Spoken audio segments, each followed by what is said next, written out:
Students chapter number 7 electrochemistry में आज का जो हमारा टॉपिक है इलेक्ट्रोलाइटिक मेथड। बेसिकली हमारा ये जो टॉपिक है ये रेलेवेंट है मेटालिक कोटिंग के साथ। हमने प्रोसेस को डिस्कस किया हुआ था प्रिवेंशन ऑफ कोरोजन। उसमें हमने कुछ मेथड्स डिस्कस किए हुए थे कि हम कोरोजन को किस तरह प्रिवेंट कर सकते हैं। उसमें जो लास्ट वाला मेथड था मेटालिक कोटिंग, उसको हम डिस्कस कर रहे थे। और मेटालिक कोटिंग के दो टाइप्स होती थी, एक फिजिकल टाइप और एक हमारे पास इलेक्ट्रोलाइटिक मेथड। दो मेथड होते थे। फिर फिजिकल मेथड हमारे पास जो था उसकी अगेन दो टाइप्स होती थी, एक तो जिंक कोटिंग है और गैल्वेनाइजिंग, और सेकंड हमारे पास टिन कोटिंग होता था।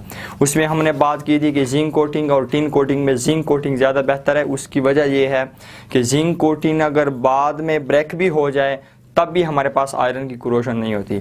लेकिन टिन कोटिंग में यह है कि जब तक टिन की कोटिंग होती है तब तक वो कोरोजन की प्रिवेंशन है, लेकिन अगर ये कोटिंग टूट जाए तो आयरन फिर से कोरोड होना शुरू हो जाता है। ये हमारी फिजिकल मेथड की बात थी। आज हम जो डिस्कस करने जा रहे हैं इलेक्ट्रोलाइटिक मेथड। देखिए हमारे पास इलेक्ट्रोलाइटिक लिखा हुआ है, साथ हमारे पास इसको इलेक्ट्रोप्लेटिंग भी कहते हैं। बेसिकली हमारे पास इलेक्ट्रोप्लेटिंग जो है ये टू वर्ड्स का कम्बिनेशन है। आपको नज़र भी आ रहा है electro and plating. Electro means electricity, means कि इस प्रोसेस में हम इलेक्ट्रिसिटी को यूज़ किया करेंगे। एंड प्लेटिंग असल में कहते हैं लेयर चढ़ाने को कहते हैं, और उर्दू में इसके लिए लफ्ज़ यूज़ होता है मलमाकारी का। तो मतलब क्या होगा अगर हम इसको डिफाइन करेंगे इलेक्ट्रोप्लेटिंग को, the deposition of one metal over other by means of electricity. आपके पास कोई भी एक मेटल है, उसको आपने कोरोजन को प्रिवेंट करना है। अब आपने क्या करना है कि उसकी कोरोजन कैसे प्रिवेंट की जाए, उसके आप किसी और मेटल की आप उसके ऊपर मलमाकारी कर दें, आप उसके ऊपर लेयर चढ़ा दें। इस प्रोसेस को हम क्या कहते हैं, इलेक्ट्रोप्लेटिंग कहते हैं। लेकिन इसमें इलेक्ट्रिसिटी लाजमी यूज़ होती है, इलेक्ट्रिसिटी के बगैर हमारे पास इलेक्ट्रोप्लेटिंग नहीं होती। ये हमारी डेफिनेशन हो गई है, deposition of one metal over the other by means of electricity. एक मेटल के ऊपर दूसरे मेटल के लेयर चढ़ाना लेकिन बाय मीन्स ऑफ इलेक्ट्रिसिटी। इस मेथड को हम क्या कहते हैं, इलेक्ट्रोप्लेटिंग कहते हैं। सेकंड हमारे पास जो बात है पर्पस, इलेक्ट्रोप्लेटिंग हम करते क्यों हैं। बेसिकली इलेक्ट्रोप्लेटिंग के दो रीज़न्स हैं और दो में से एक मेन रीज़न है। जैसे हम प्रिवेंशन ऑफ कोरोजन को डिस्कस कर रहे थे, तो मेन हमारा जो मकसद है कोरोजन को प्रिवेंट करना, ये बेसिक मकसद है। जैसे हम आयरन की बार बार बात कर रहे हैं कि आयरन हमारे पास मॉइस्ट एयर में क्या हो जाता है, कोरोड होना शुरू हो जाता है, रस्ट होना शुरू हो जाता है। तो आयरन को कोरोजन से प्रिवेंट करने के लिए या किसी भी मेटल को कोरोजन से प्रिवेंट करने के लिए हम क्या करते हैं, उसकी इलेक्ट्रोप्लेटिंग करते हैं। तो बेसिक मकसद हमारा क्या हो गया कोरोजन का, कि कोरोजन को हमने प्रिवेंट करना है, इसलिए हम इलेक्ट्रोप्लेटिंग करते हैं। सेकंड हमारे पास एक मकसद या सेकंड एक पर्पस जो आपके पास हो सकता है वो आपके पास अपीयरेंस, मीन्स के इलेक्ट्रोप्लेटिंग से अपीयरेंस थोड़ी बेहतर हो जाती है, थोड़ी सी खूबसूरती भी आ जाती है। ये हमारा सेकंड मकसद होता है अपीयरेंस। थर्ड जो हमारे पास इसमें हम बात करेंगे वो हमारे पास है प्रिंसिपल की। इलेक्ट्रोप्लेटिंग किस प्रिंसिपल पे काम करता है। प्रिंसिपल के लिए हम फर्स्ट ऑफ ऑल ये एक सेल मैंने बनाया हुआ डायग्राम हमने बनाई है, इसके ज़रिए से हम बात कर लेते हैं। इसके रेलेवेंट हम बात करते हैं कि प्रिंसिपल क्या होता है। देखें जब हम इलेक्ट्रोप्लेटिंग करते हैं, इलेक्ट्रोप्लेटिंग में हमारे पास दो मेटल होते हैं, एक ऐसा मेटल जिसके ऊपर हमने डिपोजिशन करनी है और एक वो मेटल होता है जिसको हम डिपॉजिट करते हैं। सपोज करें आपके पास आयरन है, सपोज करें आयरन है, इसकी कोरोजन हो रही है आपके पास। सेकंड आपके पास कोई भी एक मेटल है, जैसे क्रोमियम है, निकल है या फिर सिल्वर है। अब इस आयरन की आपने कोरोजन को प्रिवेंट करना है, या आप प्रिवेंट कैसे करेंगे, आप इसके ऊपर क्रोमियम की, निकल की या फिर सिल्वर की क्या कर दें, इलेक्ट्रोप्लेटिंग कर दें। अब एक मेटल ये हो गया जिसके ऊपर हमारे पास डिपोजिशन होगी, एक ये हो गया हमारे पास। दूसरा मेटल क्या हो गया जिसको हम डिपॉजिट करते हैं, उसके ऊपर लेयर चढ़ाते होते हैं। सो हमारे पास जो प्रिंसिपल होता है इलेक्ट्रोप्लेटिंग का, उसमें हमारे पास एक ये सेल बनाया हुआ है। सेल में क्या चीज़ होती है, देखें ज़रा, सेल में हमारे पास एक एनोड होता है, एक हमारे पास कैथोड होता है। बात क्लियर हो गई। कैथोड और एनोड के अलावा सेल के अंदर इलेक्ट्रोलाइट भी यूज़ होता है। अब बेसिक प्रिंसिपल की मैं बात करने लगा हूँ। एनोड हमारे पास किस चीज़ का बना होगा, एनोड के ऊपर हमेशा पॉजिटिव चार्ज होता है। एनोड किस चीज़ का बना होता है, एनोड उस मेटल का बना होता है जिसको हम डिपॉजिट करेंगे। ठीक हो गया। जैसे सपोज आपके पास क्रोमियम है या निकल है। कैथोड के ऊपर नेगेटिव चार्ज होता है, कैथोड उस मेटल का बना होगा जिसके ऊपर डिपोजिशन होगी। जैसे सपोज आपके पास कैथोड जो है आयरन का बना होता है, आयरन की क्रोजन को हमने प्रिवेंट करना है तो हमारे पास कैथोड किस चीज़ का बना होगा, आयरन का बना होगा, क्योंकि इसके ऊपर डिपोजिशन होगी। एनोड हमारे पास बना होगा क्रोमियम, निकल या फिर सिल्वर वगैरह का, क्रोजन को प्रिवेंट करने के लिए हम इसको क्या करेंगे, डिपॉजिट करेंगे। बात क्लियर होगी।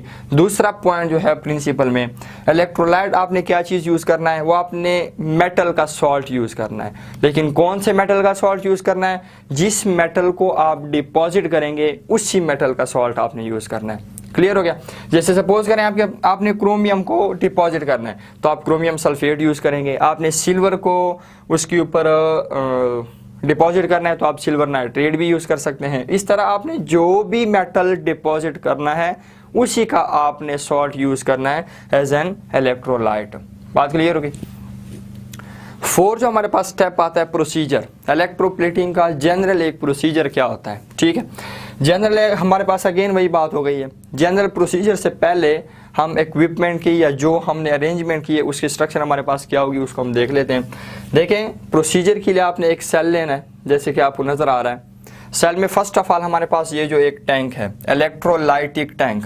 इलेक्ट्रोलाइटिक टैंक हम क्यों कहते हैं, इलेक्ट्रो मीन्स इलेक्ट्रिसिटी और लाइटिक मीन्स ब्रेकडाउन, मीन्स के ऐसा सेल या ऐसा टैंक जिसमें हम इलेक्ट्रिसिटी के ज़रिए किसी भी चीज़ की, किसी भी सब्सटेंस की डिकम्पोजिशन करेंगे। डिकम्पोजिशन मीन्स उसको हम आयोनाइज करेंगे, आयंस में कन्वर्ट करेंगे, ठीक हो गया। और इलेक्ट्रोलाइटिक टैंक देखें, एक हमारे पास पॉइंट नोट करें, इलेक्ट्रोलाइटिक सेल, हमने इलेक्ट्रोकेमिकल सेल डिस्कस किया हुआ था, उसकी 2 टाइप्स होती थी, एक electrolytic cell, second galvanic cell. तो इलेक्ट्रोलाइटिक सेल से वर्ड आया हुआ इलेक्ट्रोलाइटिक टैंक। और इलेक्ट्रोलाइटिक सेल में कौन सा रिएक्शन होता है, नॉन स्पॉन्टेनियस केमिकल रिएक्शन होता है। मीन्स के सेल के अंदर जो केमिकल रिएक्शन होगा उसको परफॉर्म करने के लिए, उसको प्रोसीड करने के लिए हमें इलेक्ट्रिसिटी सप्लाई करनी पड़ेगी। वो नेम से भी इंडिकेट करता है इलेक्ट्रोलाइटिक सेल, मीन्स के इलेक्ट्रिसिटी, लाइटिक मीन्स ब्रेकडाउन, और आगे आपके पास सेल, ऐसा सेल जिसमें किसी भी सब्सटेंस को डिकम्पोज किया जाएगा, आयोनाइज किया जाएगा bye means of electricity. So procedure के लिए आपने एक सेल लेना है, एक टैंक लेना है, इलेक्ट्रोलाइटिक टैंक है आपके पास। ये किस चीज़ का बना हो सकता है, ये आपके पास सीमेंट का भी बना हो सकता है, या ग्लास का भी बना हो सकता है, या फिर वुड का भी बना हो सकता है। बात क्लियर हो गई।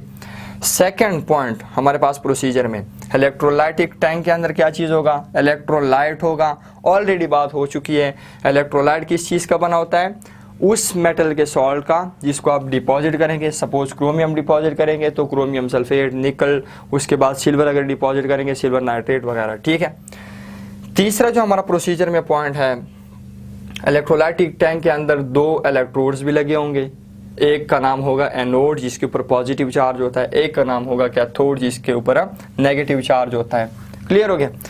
ये भी हमारे पास ऑलरेडी बात हो चुकी है कि एनोड उस मेटल का बना होगा जिसको आप डिपॉजिट करेंगे, क्रोमियम, निकल, सिल्वर वगैरह।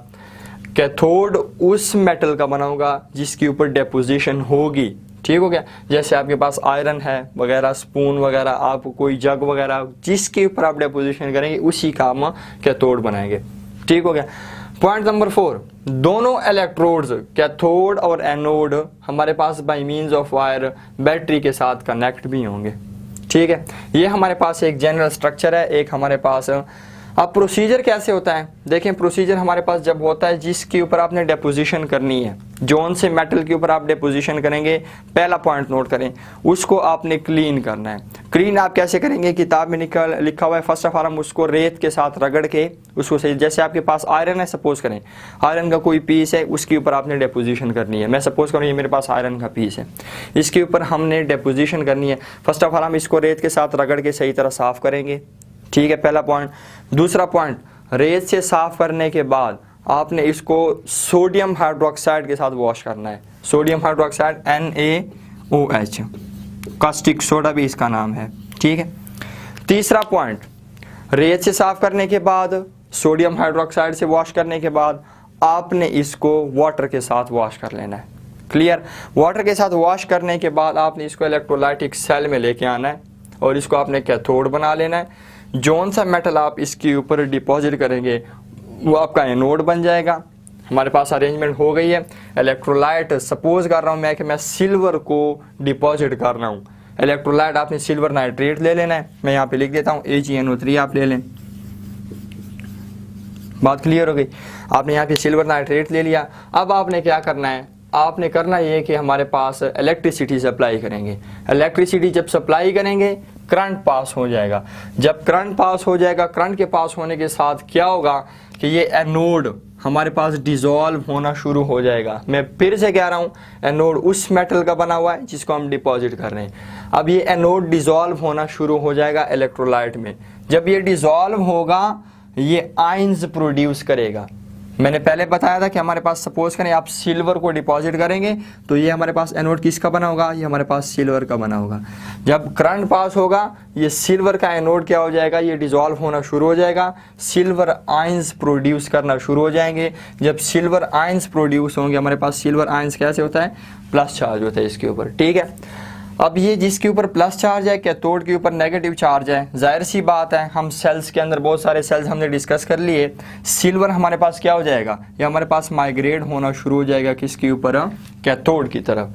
कैथोड की तरफ जाके ये अगेन रिड्यूस हो जाएगा, मीन्स कि ये अगेन इलेक्ट्रॉन गेन कर लेगा और ये हमारे पास सिल्वर आयन से सिल्वर एटम बन जाएगा। इसी तरह जितने भी सिल्वर एटम्स हैं वो हमारे पास एनोड से डिसॉल्व होते जाएंगे, आयोनाइज होते जाएंगे, आयंस बनते जाएंगे, फिर ये कैथोड की तरफ मूवमेंट करेंगे, वहाँ पे अगेन रिड्यूस होते जाएंगे और सिल्वर आयन से सिल्वर एटम्स बनते जाएंगे। इस कैथोड के ऊपर हमारे पास जो कि हमने आयरन का पीस लिया था जिसके ऊपर हम इलेक्ट्रोप्लेटिंग कर रहे थे, यहाँ पे ये सिल्वर एटम्स क्या होते जाएंगे, डिपॉजिट होते जाएंगे होते जाएंगे।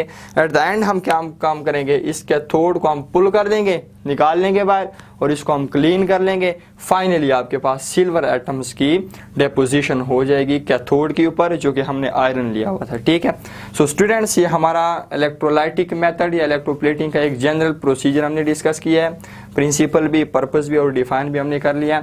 इसके बाद हमारे पास कुछ प्रिंसिपल्स हैं, कुछ एग्जाम्पल्स हैं इलेक्ट्रोप्लेटिंग के। सिल्वर की इलेक्ट्रोप्लेटिंग है, क्रोमियम की है, सिल्वर की हम ऑलरेडी डिस्कस कर चुके हैं इसी लेक्चर के अंदर। नेक्स्ट में इंशाल्लाह हम क्रोमियम की इलेक्ट्रोप्लेटिंग को डिस्कस करेंगे।